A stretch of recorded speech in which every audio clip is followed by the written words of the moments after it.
பக்கத்து ஊரில் இருக்கிற விநாயகர் கோயிலுக்கு கும்பாபிஷேகம் முடிஞ்சு 1 வருஷம் ஆயிடுச்சுன்னு சொல்லிட்டு ஆண்டு விழாக்காக கும்மி ஆட்டம்லாம் அரேஞ்ச் பண்ணியிருந்தாங்க.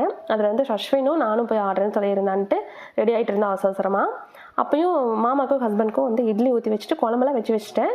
எனக்கு வந்து இந்த இட்லி பொடி தொட்டு சாப்பிட்டே ஆகணுன்ற மாதிரி இருந்துச்சுன்னு சொல்லிட்டு ஒரே ஒரு இட்லியை போட்டு நல்லா பொடியை போட்டு நல்லெண்ணெய் ஊற்றி தொட்டு சாப்பிட்டுட்டு போயாச்சு.